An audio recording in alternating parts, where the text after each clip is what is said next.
Okay, today's going to be a big day. We're going to build an axle for this thing.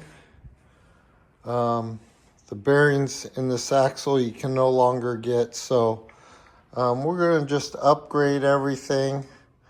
I have to take these spindles, put the bearings on them here that I've got, and then measure the back set of the wheels so I can get the wheels aligned inside the fender here. You can see this this wheel does not align in the fenders.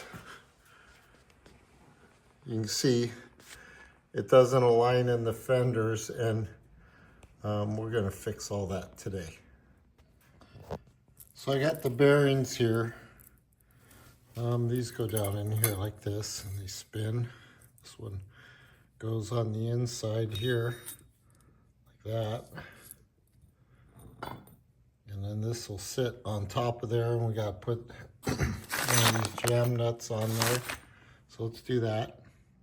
So the reason why there's drums instead of a hub is I'm going to be putting Chevy bolt pattern wheels on this trailer, and normally they're Ford bolt pattern.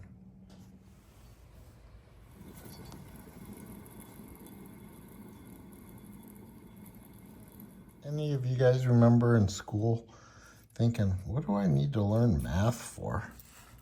Well, today we're going to find out. So I can see there, it's about 6, you can say 6 inches, maybe 6 1/16 inches to the back of the axle there. So we know that that's our back set distance. Now we go measure the wheel. So now we got to measure the width of the tire. So we go from the ground to there. That's about 8 3/8. Then we got to measure the back set of the wheel.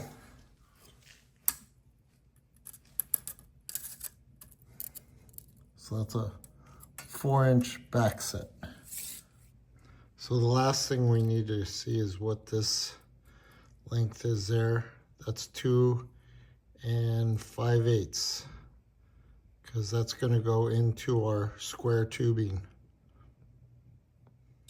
Okay, next thing we got to do is jack this thing up, get the tires off of it, start measuring the distance between the fenders.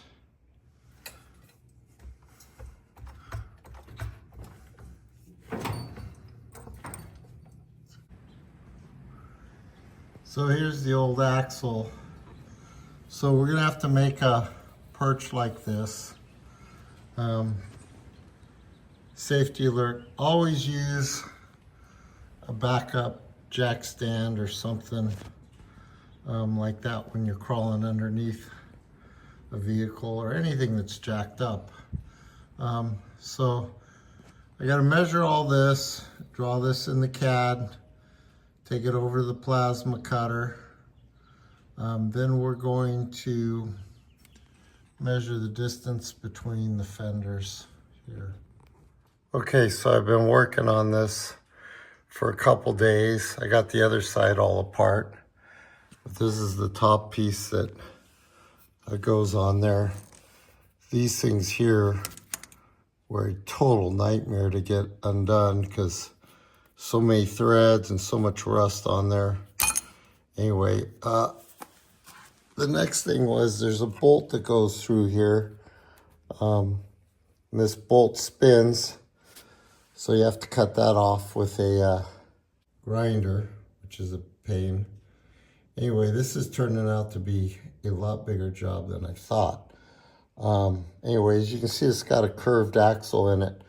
So what I'm gonna do is this trailer kind of sits a little bit too low for me.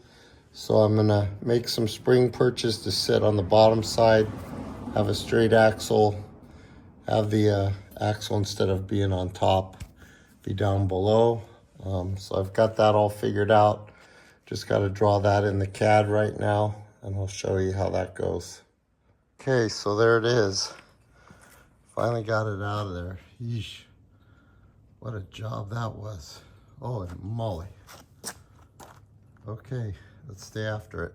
Okay, so what I've done is I drew everything in the CAD. These two red lines are the actual width of the fenders.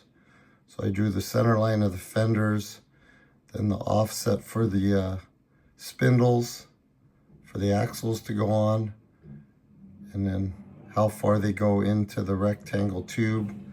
So I got my size for my rectangle or square tubing.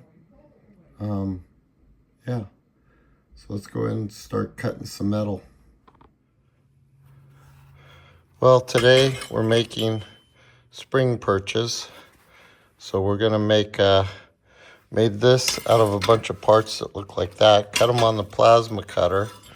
As you can see, there's a stud that goes down the center, and the axle will rest in that little saddle there, and the spring runs down through the center there.